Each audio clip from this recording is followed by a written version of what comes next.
అందరికీ నమస్కారం. నేను మీ దేవి సిరివెన్నెల. 47వ భాగం. రచయిత వనజ గారు. అర్జున్ దాని వెనుక ఉన్న ఫార్ములా కనపడటంతో ఇది ఒకసారి గూగుల్‌లో చెక్ చేస్తే అని అనుకున్న వెంటనే తన ఫోన్ తీసుకొని స్విచ్ ఆఫ్ చేశాడని గుర్తుకొచ్చి ఆన్ చేసి అక్కడున్న ఫార్ములా అని గూగుల్‌లో చెక్ చేస్తూ ఉన్నాడు అర్జున్. పాపం మన వెన్నెల ఇందాక ఫోన్ చేసి స్విచ్డ్ ఆఫ్ అని రావడంతో డల్‌గా ఉండింది. అర్జున్ నెంబర్ అప్పుడు అవైలబుల్ టు టేక్ కాల్స్ అని మెసేజ్ రావడంతోనే క్షణం ఆలస్యం చేయకుండా వెంటనే మళ్ళీ అర్జున్కి కాల్ చేసింది. దాంతో అర్జున్కి మామూలు కోపం రాలేదు. సిరి కనుక పక్కనుంటే ఖచ్చితంగా చెంప పగలగొట్టేవాడి. సిరి మీద కోపంతో ఫోన్ని విసిరైపోయాడు. కానీ ఆ ఫోన్ అవసరం తనకి చాలా ఉంది కాబట్టి కోపాన్ని తమాయించుకొని సిరి నెంబర్ని బ్లాక్ చేసి అవసరం వచ్చే ఇన్ఫర్మేషన్ చూస్తూ ఉన్నాడు అర్జున్. తను సెర్చ్ చేస్తే వచ్చిందా అని చూస్తూ ఉన్నాడు. ఫోన్లో వచ్చిందాన్ని బట్టి చూస్తే ఆ పౌడర్ ఆవులు గేదెలు తినే తవుడులో వేసేది. పల్లెల్లో రైతులు దాన్ని పశువులకు మంచి పౌష్టికాహారం దొరకాలని దాన్ని కుడితిలో ఇంకా తవుడులో కలిపి పెడతారు. కానీ ఇప్పుడు ఆ ప్యాకెట్ మీద ఉన్న ఫార్ములాని బట్టి చూస్తే అది చాలా డేంజరస్ అని అర్థమైంది. కాకుంటే అది ఎందుకు అనేది మాత్రం అర్జున్కి అర్థం కాలేదు. అందుకే వెంటనే ఆ ప్యాకెట్ని పిక్ని పద్మకి సంపత్కి పెట్టేసి తను మిగతావి అబ్జర్వ్ చేసే పనిలో పడ్డాడు అర్జున్. మొత్తం కూడా తిరిగేసి ఇప్పుడు ఒక చోటకొచ్చి నిలబడ్డాడు ఎవరూ లేని ప్లేస్లో. ఇప్పుడు దీంతో అర్జున్కి అర్థమైంది ఏంటంటే పాలని శ్రీలంకకి ఎక్స్పోర్ట్ చేస్తున్నారని. కానీ మొత్తం పాలలో పావు భాగం మాత్రమే ఐస్ క్రీమ్స్ కోసం యూజ్ చేసి మిగతా ముప్పావు భాగం శ్రీలంకలో అమ్ముకుంటున్నారని. దీంతో ఇటు సొసైటీ పాడైపోతూ డబ్బులు వస్తూ ఉంటే అటు వేరే దేశం నుండి కూడా డబ్బులు వచ్చిపడి ఇంకా అధికారం సాధించుకోవాలనేమో. కానీ ఇదంతా ఎవరు చేస్తున్నారు? మొత్తానికి ఆ నిరంజన్ ఒకడైనా కారణం. వాడు పొలిటీషియన్ కాకపోయినా ఇంకెవరు సాయం చేస్తున్నారనుకుంటూ అర్జున్ ఆలోచిస్తూ ఉంటే అతనికి పద్మ ఇంకా సంపత్ నుండి కాన్ఫరెన్స్ కాల్ వచ్చింది. హలో పద్మ అని అర్జున్ ఫోన్ని లిఫ్ట్ చేసి అనగానే, సార్ నేను సంపత్ని. మీరు పంపించిన ప్యాకెట్ ఎక్కడ దొరికింది సార్ అని అడిగాడు అతను. జరిగిందంతా కూడా చెప్పి, నేను బియ్యం ఫామ్స్లోనే ఉన్నాను సంపత్. ఇక్కడ ఉన్న ఆవులు గేదెలు వేసే మేత దగ్గరే ఆ ప్యాకెట్ నాకు పడిపోయి ఉంటే దొరికింది. డౌట్ వచ్చి మీకు నేను సెండ్ చేశాను. ఇంతకీ ఏంటది అని అడిగాడు అర్జున్. అర్జున్ నువ్వు అనుకున్నది కరెక్టే. అది యానిమల్స్కి ఇచ్చే ఫుడ్లోనే యూస్ చేస్తారు. కాకుంటే మంచి కోసం మాత్రం కాదు అని పద్మ చెప్పడంతో వాట్ అని అడిగాడు అర్జున్. అవును సార్, ఇది నార్మల్గా ఇచ్చుంటే యానిమల్స్కి మంచి పౌష్టిక పోషణలు దొరికేవి. కానీ వాళ్ళు ఆ ప్యాకెట్లో కలిపిన ఫార్ములాకి ఆవులు కానీ గేదెలు కానీ చాలా సఫర్ అవుతాయి. నిజానికి వాటిలో ఉండే హార్మోన్స్ బ్యాలెన్స్డ్గా ఉంటే 2 పూటలా సరిపోయి పాలిస్తాయి. కానీ వీళ్ళిచ్చిన ఫార్ములా వల్ల హార్మోన్స్ ఎక్కువ రిలీజ్ అయ్యి 3 లేదా 4 పూటల పాలు ఇవ్వగలవు. దీనివల్ల వచ్చే నష్టం ఏమిటంటే అప్పుడప్పుడు పాలు సరిపోకపోయినా ఈ కెమికల్ అనేది రక్తాన్ని కూడా పాలలాగా మార్చి హార్మోన్స్ని ఎలాగైనా బయటికి పంపాలని చూస్తాయి. దాంతో యానిమల్కి బ్లడ్ లాస్ చాలా ఉంటుంది అండ్ లైఫ్ స్పాన్ కూడా తగ్గిపోతుంది. మ్యాక్సిమం వెంటనే కడతాయి. అంటే ప్రెగ్నెన్సీ దాని జంతువుల్లో ఏమంటారో నాకైతే తెలియదు. సో ఇంకా ఈ పాలు వస్తూ ఉంటే అవి త్వరగా చనిపోతాయి. సో ఈ ప్యాకెట్ను అవి తీసుకుని ఫుడ్లో కలపడం వల్ల వాటికి అవి వచ్చే పాలకి తాగే మనకి చాలా హాని ఉంది సార్ అని చెప్పి సైలెంట్ అయిపోయాడు సంపత్. అదంతా విన్న అర్జున్కి మైండ్ బ్లాక్ అయిపోయింది. Okay Sampath, thank you Padma and Sampath, టైంకి మీరు హెల్ప్ చేశారని చెప్పాడు Arjun. It's my responsibility sir అని అన్నాడు సంపత్. కాల్ కట్ చేశారు ఇద్దరు కూడా. షిట్ అని అనుకుంటూ అర్జున్ ఇంత జరుగుతోందా, దీన్ని ఎలాగైనా ఆపాలని అనుకుంటూ ఒక పక్కన కూర్చొని ఇదంతా ఆలోచిస్తున్నాడు అర్జున్. ఒక ప్యాకెట్ సిగరెట్ కాల్ చేస్తూ ఇంకా ఏదైతే అదే అయింది. ముందుకు దూకడమే కరెక్ట్ అనుకుంటూ కానీ ఫస్ట్ ఎలా స్టార్ట్ చేయాలా అని ఆలోచిస్తూ ఫస్ట్ నేమ్తోనే థింక్ చేస్తే అని అనుకోవడం ఆలస్యం. బియ్యం అంటే ఏంటి అని ఆ నేమ్నే పరీక్షగా చూశాడు. స్టార్ట్ చేసిన వాడి ఇంటి పేరో లేక పేరో అని అనుకొని ముందైతే ఫుడ్ కార్పొరేషన్ వాళ్ళకి బియ్యం ఫార్మ్స్ గురించి చిన్న మ్యాటర్ లీక్ చేశాడు అర్జున్. తనే కాల్ చేసి ఇలా అయినా ఎవరు చేస్తున్నారో నేమ్ బయటకు వస్తుందన్న ఆశతో వాళ్ళు వచ్చేలోపే అర్జున్ వచ్చిన దాంట్లో బయటకు వెళ్ళిపోయి తిన్నగా రెడీ అయ్యి స్టేషన్కి వెళ్ళిపోయాడు. ఎఫ్సిఐ వాళ్ళు ఏదైనా క్లూ పట్టుకొని చెప్తే తాము ప్రొడ్యూసర్ అవుతామని 1 గంట తర్వాత అది కాస్త న్యూస్ ఛానల్లో రావడంతో అర్జున్ అంతా చూస్తున్నాడు. వచ్చిన కమిషన్ ఆ ఫామ్ని మొత్తం చెక్ చేసి ఎవ్రీథింగ్ ఈజ్ గుడ్ అని చెప్పి వెళ్ళిపోయింది. దీంతో అర్జున్కి మామూలు కోపం రాలేదు. కానీ క్లియర్గా అర్థమైపోయింది అక్కడున్న ఆఫీసర్స్ అందరూ కూడా ఆ నిరంజన్కి అమ్ముడుపోయారని. దాంతో తను ఏం చేసినా లీగల్గా ఎవరిని పట్టుకోలేనని చెప్పి అసహనంగా తన చేతిని టేబుల్ కేసి కొట్టుకొని గాయం చేసుకున్నాడు అర్జున్.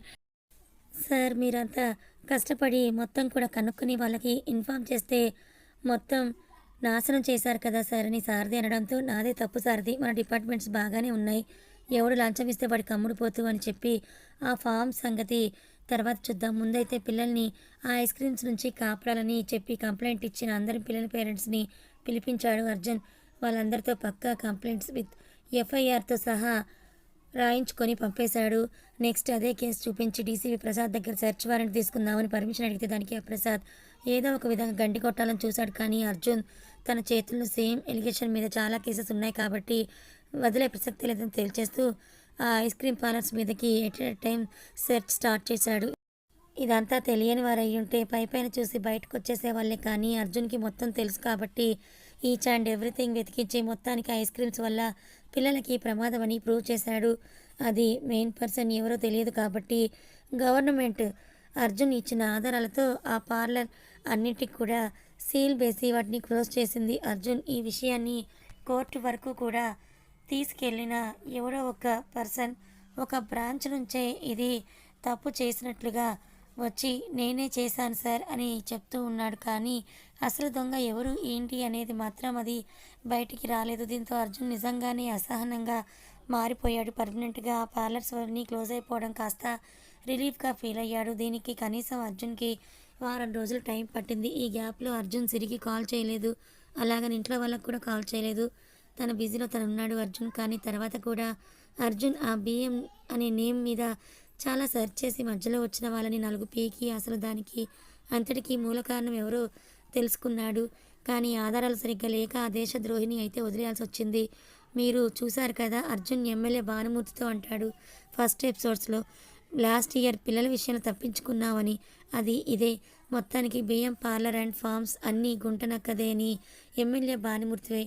కానీ ఎప్పుడు నిజాయితీగా ఉన్న ఆఫీసర్స్కి ఇలాగే జరుగుతుంది కాబట్టి సరైన ఆధారాలు అర్జున్కి దొరకలేదు. కానీ దొరుకుంటే మాత్రం భానుగారి డొక్క చెంపి డోలు కట్టేవాడే అర్జున్. సరిగ్గా 10 రోజుల తర్వాత అర్జున్ ఇంటికి కాల్ చేశాడు. వెన్నెల మీద ఇంకా కోపం పోలేదో లేక ఏమో కానీ ఇంట్లోని ల్యాండ్లైన్కి కాల్ చేశాడు అర్జున్. అత్తా కోడలు వంటింటో ప్రయోగం చేస్తుంటే హాల్లో ఉన్న రామచంద్ర ఆ కాల్ లిఫ్ట్ చేశాడు. హలో మా అన్నాడు. అమ్మని కాదురా మీ నాన్నని అని ఇటువైపు రామచంద్ర అనేసరికి, ఆ నాన్న ఎలా ఉన్నారు మీరు అని అడిగాడు అర్జున్. మేము బాగానే ఉన్నాం, నువ్వేంటి వారం 10 రోజుల నుండి ఫోన్ కూడా చేయలేదని కాస్త తమాషాగా అడిగాడు రామచంద్ర. ఆయనకి బాగా తెలుసు కొడుకు ఏదో ముఖ్యమైన పనిలో ఉంటేనే ఇంటికి ఫోన్ చేయడు, లేదా రోజులో ఏదో ఒకసారి ఫోన్ కానీ ఏదైనా చేస్తాడు అని ఇంటి సమాచారాలు తెలుసుకుంటూ ఉంటాడు. కానీ ఫస్ట్ టైం 10 రోజులు కాల్ చేయలేదంటే ఏంటా అని ఆయన కూడా కాస్త టెన్షన్ పడ్డాడు. అందుకే అడిగేస్తున్నారన్నమాట. డాడీ ఒక కేసు విషయంలో బిజీగా ఉన్నాను, అందుకే లిఫ్ట్ చేయలేదు. అమ్మ ఎలా ఉంది ఇప్పుడు, ఏం చేస్తున్నారని అడిగాడు అర్జున్. అప్పటికి కూడా సిరి కోసం అడగకుండా అందరం బాగున్నావురా, నువ్వు కేసు విషయంలో పడి నీ ఆరోగ్యాన్ని మర్చిపోతుంటావు, అసలు ఈ 10 రోజులు సరిగ్గా తిన్నావో లేదో అని రామచంద్ర అడగడంతో, హా డాడీ అమ్మకి ఫోన్ ఇవ్వండి అని అడిగాడు అర్జున్. ఎంతైనా కొడుకులకు అమ్మ తర్వాత ఇంకెవరైనా కదా, అందుకేమో జ్యోతి నీ కొడుకు ఫోన్ చేశాడని హాల్లో అని రామచంద్ర పిలవడంతో, వస్తున్నానండి అంది జ్యోతి. వెన్నెల నువ్వు ఈ చారుకు పోపు వేసేయి అంటూ ఆవిడ అర్జున్తో మాట్లాడడానికి వెళ్ళిపోయింది. కనీసం 10 రోజుల నుండి తనతో ఒకసారి కూడా అర్జున్ మాట్లాడలేదు, కనీసం మెసేజ్ కూడా చేయలేదు. ఇప్పుడు కూడా అమ్మ నాన్నలతోనే మాట్లాడాడు, కానీ తన కోసం అడగలేదని వస్తున్న ఏడుపుని ఆపేసుకుంటూ పోపు మాడబెట్టేసింది సిరి. ఆ స్మెల్కి వెన్నెలను పట్టించుకోకపోయినా దగ్గు రావడంతో పోపు పాడైపోయిందని దాన్ని పారేసి మళ్ళీ చారులకు పోపేసి బయటికి వెళ్ళింది వెన్నెల. వాళ్ళు ముగ్గురు అలా మాట్లాడుకుంటూ ఉంటే నిజంగానే తను అక్కడ పరాయిదాన్ని అని ఫీల్ అవుతూ బాధని మొత్తం కూడా ఉగ్గబట్టుకొని తన రూమ్కి వెళ్ళిపోయింది సిరి. అర్జున్ అని పిలిచింది జ్యోతి మాటల మధ్యలో. హామా అన్నాడు అర్జున్. అప్పటి నుండి మాతో మాట్లాడుతున్నావు కానీ నీకు కాబోయే భార్యతో మాట్లాడవా అని జ్యోతి అడగటంతో, మీతో మాట్లాడదామని ల్యాండ్లైన్కి చేశాను, తనకి నేను సెపరేట్గా కాల్ చేస్తానులేమ్మా అని చెప్పి మరో 5 నిమిషాలు కాల్ మాట్లాడి కట్ చేశాడు అర్జున్. సిరికి చేద్దామా వద్దా అనుకుంటూ ఫస్ట్ అయితే సిరి నెంబర్ అన్బ్లాక్ చేశాడు. పాపం ఆ రోజు శారీ కట్టుకుంది, నాకు చూపించాలన్న ఆశలో చాలాసార్లే కాల్ చేసింది. నేను బిజీగా ఉన్నది తనకు తెలియదు కదా, కాస్త చిన్నగా అర్థమయ్యేలాగా చెప్పాల్సింది, అనవసరంగా గట్టిగా అరిచేశానా అని అనుకుంటూ కాసేపు గిల్టీగా ఫీల్ అయ్యాడు అర్జున్. కానీ అప్పటికే అక్కడ సిరి మనసు గాయపడిందని అర్జున్కి తెలియలేదు. నా సిరినే కదా, ఏం ఫీల్ అయి ఉండదులే అనుకుంటూ సిరికి కాల్ చేశాడు అర్జున్. ఒకసారి చేశాడు అర్జున్, కానీ సిరి లిఫ్ట్ చేయలేదు. ఇలా 2-3 సార్లు కాల్ చేసింది. అయినా లిఫ్ట్ చేయలేదు. అర్జున్ సిరి కావాలని లిఫ్ట్ చేయడం లేదని అర్జున్ అనుకుంటుంటే సిరి అటువైపు బాధని దిగుముతూ ఫోన్ వైపే చూస్తూ ఉంది సిరి. ఇలా కాదని అర్జున్ సిరికి మెసేజ్ చేశాడు. ఏయ్ ఏం కోవా ఫోన్ లిఫ్ట్ చెయ్యని. నిజానికి సిరి మాట్లాడకపోతే అర్జున్కి ఏం తోచదు. ఇన్ని రోజులు తన బిజీలో ఉండి ఏమీ అనిపించలేదు అంతే. ఆ మెసేజ్ చూసి లిఫ్ట్ చేసింది సిరి. హలో అని సిరి కంటే ముందే కాస్త ఆతృతగా పిలిచాడు అర్జున్. "ఆ, అర్జున్ గారు నేను చదువుకుంటున్నాను అందుకే చూసుకోలేదని" సిరి చెప్పగానే, అబద్ధాలు చెప్తున్నావా లేక నాటకాలా?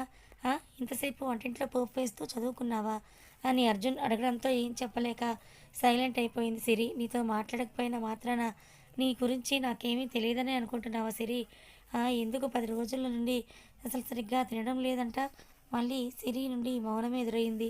చూడు సిరి, నువ్వు ఏమైనా అనుకో, నిజంగానే ఆ రోజు నేను చాలా బిజీలో ఉన్నాను. బిజీ అనే కంటే టెన్షన్లో ఉన్నాను. నీకు క్లియర్గా ఎక్స్ప్లెయిన్ చేస్తే సిచ్యువేషన్ కూడా కాదు నాది అప్పుడున్న పరిస్థితుల్లో. కానీ ఒక్క మాట, బిజీ అంటే నువ్వే అర్థం చేసుకొని నెక్స్ట్ డేనో లేదా 2-3 గంటల తర్వాతైనా మళ్ళీ చేయొచ్చు కదా. అలా కాకుండా వెంటనే కాల్ చేసేసరికి నాకు పిచ్చి కోపం వచ్చింది. ఆ కోపంలోనే నేను బ్లాక్ చేసేసానని అర్జున్ వివరంగా చెప్పాడు. పర్లేదు అర్జున్ గారు, మీరు పోలీస్ కాబట్టి మీకు ఏవేవో పనులుంటాయి, బిజీగా ఉంటారు. నాలాంటి తెలివి తక్కువ దద్దమ్మలు విసిగిస్తారు, క్షమించండి అని అంది. అలా కాదు సిరి, అర్థం చేసుకో. అర్థం చేసుకుంటున్నాను ఇప్పుడిప్పుడే అంది సిరి. అంటే అని డౌట్గా అడిగాడు అర్జున్. అదే అర్జున్ గారు, సారీ ఏసీపీ అర్జున్ చంద్ర గారు, మిమ్మల్ని ఎప్పుడూ డిస్టర్బ్ చేయకూడదని అనుకున్నాను. అలా అర్థం చేసుకున్నాను కూడా అని అంది సిరి.